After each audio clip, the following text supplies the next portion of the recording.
over to the right. That's what they call a Spanish Aero car. Been in here since 1901. Now, before you get confused, look across the river to the other side. Where it lands, that is not the United States. That is still Canada. This goes from Canada to Canada. So you don't get confused now. Due to the immigration laws, they don't allow it to go across. And it used to go all the way over and land on the other side of the bank.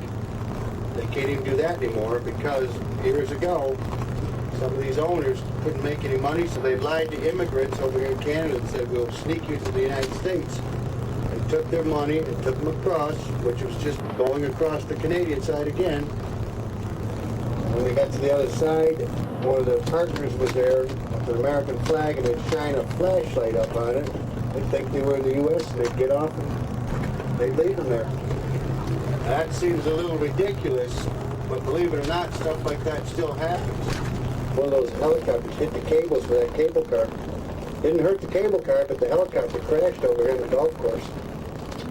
Amazing, nobody got hurt. Even this golf course is owned by the Parks Commission. All the restaurants out here in the golf course, everything. This area is Queenston, Ontario. Pretty famous area during the War of 1812. A lot of the battles were fought through this area. Battle of Lundy's Lane, Battle of Queenston Heights.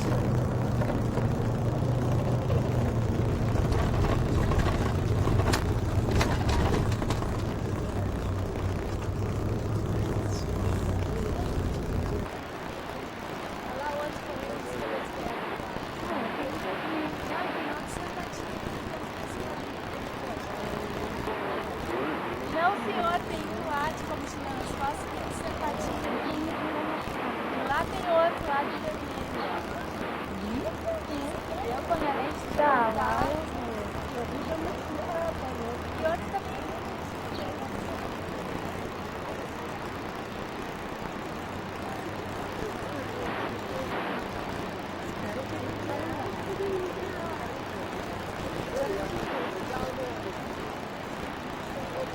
First of all, you can see on the way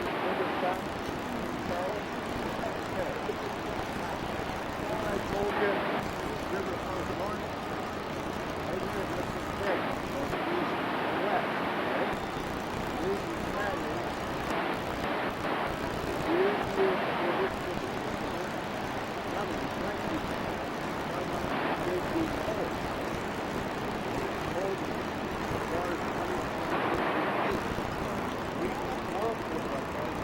running into the bag, not a clock, so it forces its way back out over here and continues out to the lake. Tonight, take more water, slow this water down just enough for it to be burnt.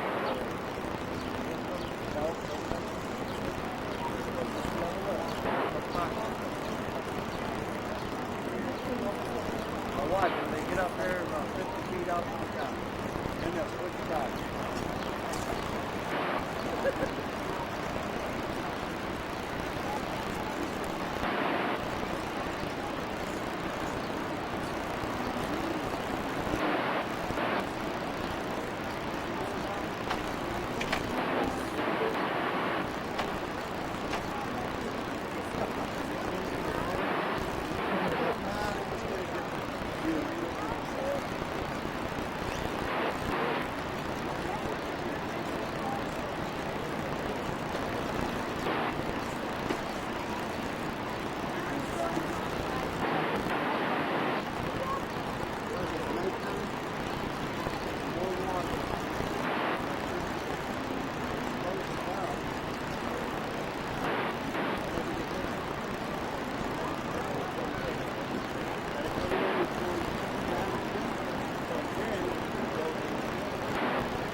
Then this building coming up on it to the left, that's the Niagara Park School of Horticulture, and it's one of the best anywhere in the world.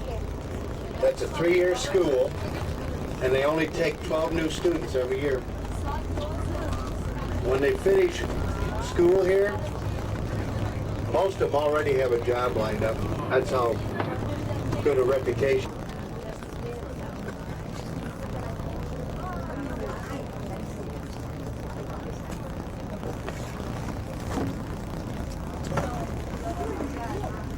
This is the Robert Moses hydroelectric plant owned by New York State Power Authority.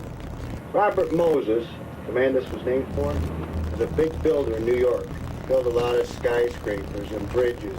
He was also a strong political man in New York in the 50s and 60s. He had a lot of clout with the Rockefellers. But he was chairman of the Power Authority, and he had an idea about using the water twice. Okay? Now look here in the front. This looks pretty big. But see up on the top and in the back, you see another big red crane? There's a second station out there, a big pump generating station. Then behind that is a 60 billion gallon reservoir that runs for 5 miles back to the Tuscarora Indian Reservation and about 6 miles across. Then don't forget the 2 big tunnels, the underground tunnels that carry the water off the river out to here. In other words, there's probably 15 to 18 miles of solid rock that they had to dynamite out of here to make this. I showed you the old plant that fell in 1956. They started this in 1957. They had to get electricity. The reason it took them a year was they brought 30,000 men here to work on this. And those 30,000 men, they dynamited all this rock. They loaded it into big 40-ton Euclid trucks. The trucks could take 40 tons of rock in it. They drove them out to the quarries. They crushed it into stone. They loaded them back into the trucks. They brought it back. And they mixed it in with the concrete as a filler. There's enough concrete in here to build a 2-lane highway all the way to Florida. There's almost 4 million cubic yards of concrete in there. And when they started this, they worked 7 days a week, 24 hours a day. They never stopped. No holidays or nothing. In 3 years, January of 1961, they had the first electricity. Right now, this plant at its peak can produce 2.4 million kilowatt hours, but they're putting new turbines in. And when it's done, it'll produce 3.2 million kilowatts.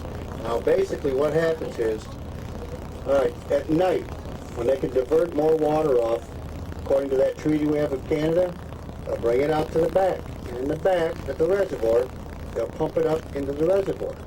And the next day, during the daytime, when there's a bigger need for electricity, those same pumps reverse themselves and they become generators. So it drops down in the back there through the penstocks into the turbines, and the generators produce electricity. Every bit of the water comes back out, and there's a canal that runs between these two. And I'm going to drive us over there. Instead of taking the highway, I'm going to go over the top of this so you can see it, right? When we get on the American side again. But then that same water drops down through here, produces a second time electricity, and then every bit of it goes back into the river. Before it starts to come to an end, it drops down pretty quick. Well, this is where the fall started 12,000 years ago, way up here. Just cut this path right out. I'll tell you, when you get on that bridge, you want to have your cameras ready because you'll see one of the prettiest sights you'll ever see. You watch this river wind through the woods out here into Lake Ontario. See, from this point out, really it's nothing but farmland and country. You can see right up through the lake there, or the river, there's 30 or 40 sailboats right there.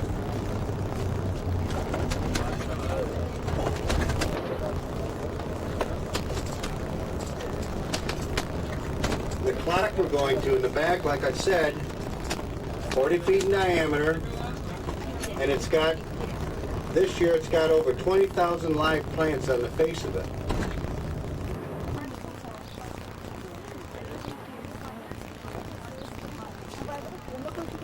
Not only do you have what you see today, you have all the other feedings. That's nice. You got it without people.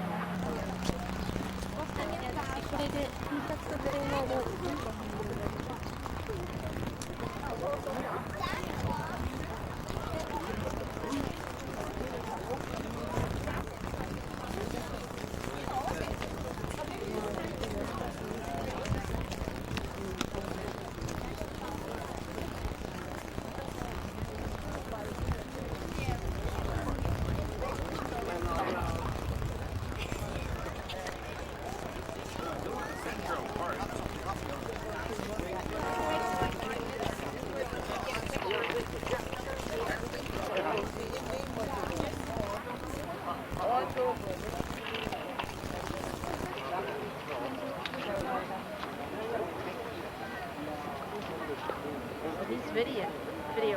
Oh, maybe we can back on the link. Oh, that's great. Thank you.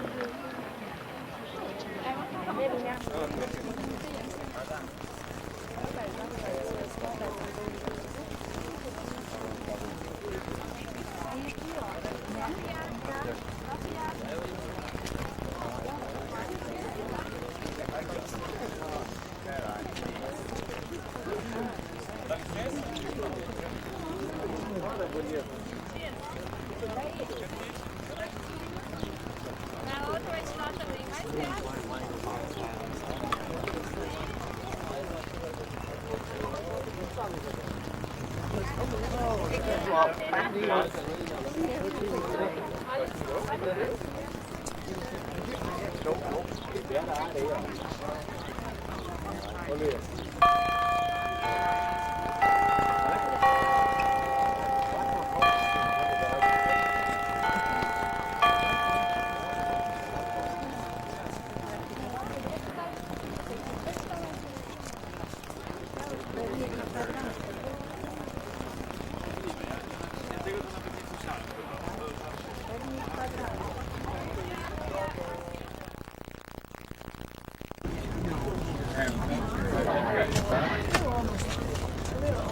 Hi. Right? Thank you. Remember, get your cameras ready. It'll be off your left side. It'll be the river flowing out to Lake Ontario. From this point, it's about 10 miles north.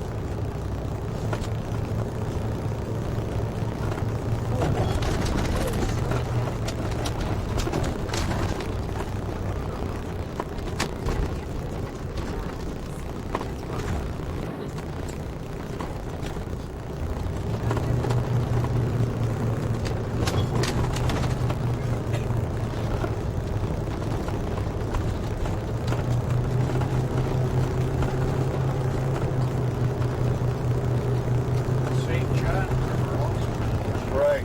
St. John's does, yeah.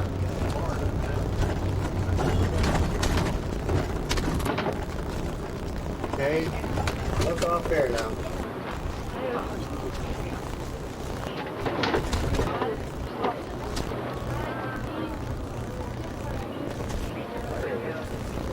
Way out to the end there, you can see Lake Ontario right at the horizon. See it?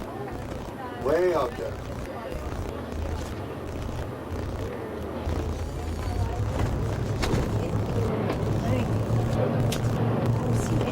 Then across the river on the right, those are the two Canadian plants. The one closest to us was opened in 1921. And the one furthest from us around the corner there was 1951. They're not as modern as the U.S. one, but still produce just a little less than 2 million kilowatt hours at peak. Same thing here, folks. When we go through immigration, those in the U.S. just say U.S. Don't say yes, don't just say U.S. And the ones with the passports, all they have to do is simply look at it. They've already got your I-94s and everything, so this won't take us but a minute.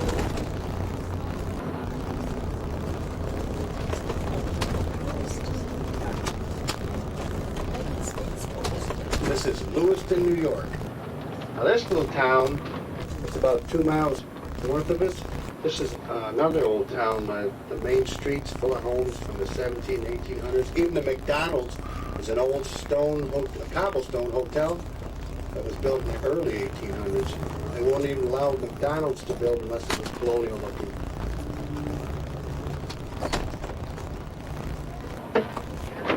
Plants need food and music like this to be Can't bring in the man with the truck. Tropical. You can bring food now, but that's tropical. Bring Canadian food. Yeah. Oh, they are afraid of bugs. When my mother lived out there, she used to go to Kansas 15, 20 years ago. It was cheaper to buy meat. Meat was a lot cheaper. Now it's just the opposite. Years ago, the Canadian money was worth more. Now that the economy Well, when I came to this country, I mean, it's way 45 years ago, I didn't have much money, and from the ship I took an apple Now look off here to the left, you can see this plant. That's the second phase back there. That water's about 150 feet deep. This is just a fraction of what they did. Way out the back there's miles and miles that were blasted out of it.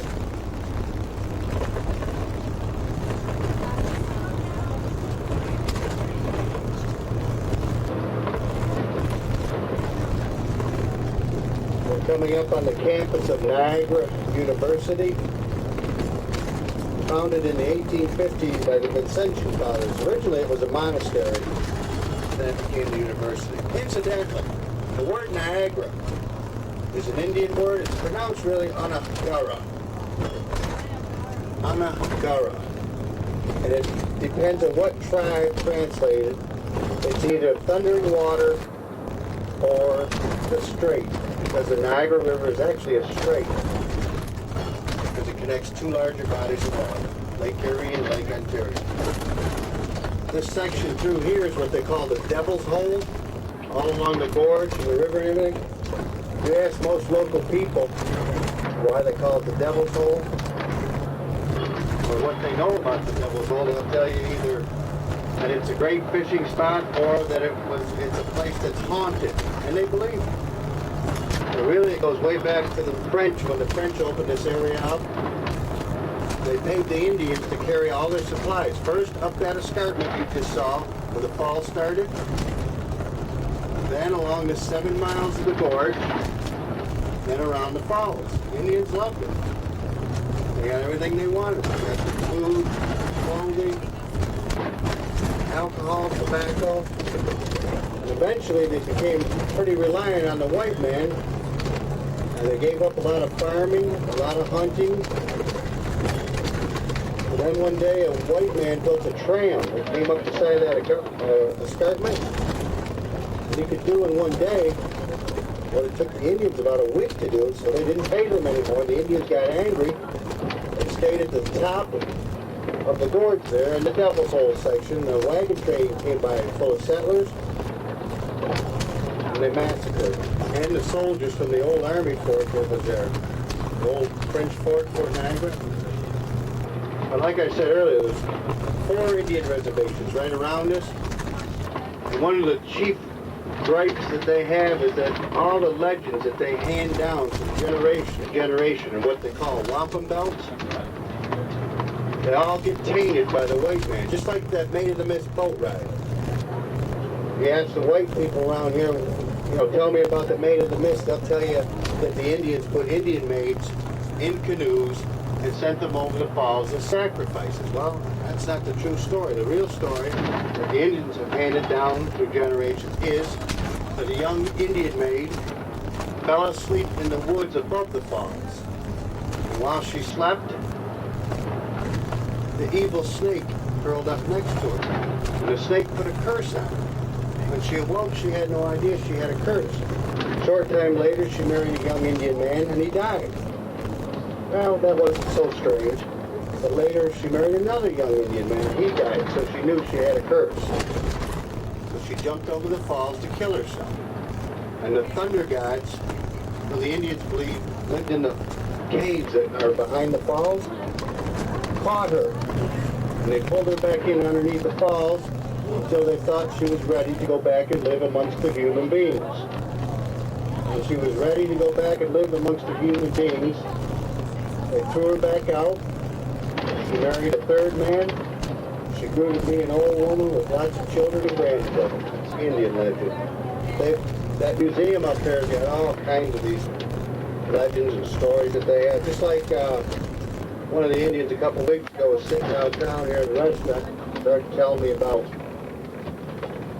how he got the term Indian Summer. And by the way, this guy was a chief. He's an Indian chief. They call him Mad Bear Anderson because he's always been kind of a political, radical type. But he said that they got that term, Indian Summer, because hundreds of years ago, during the harvest season, the Indians did not want to harvest. They wanted to sing and dance. Then it snowed. They were in danger of dying because they would starve to death without their harvest. So they prayed to the gods to bring back the sun just long enough for them to harvest. God's brought back the sun just for a few days. They brought in the harvest and they survived. That's the Indian story.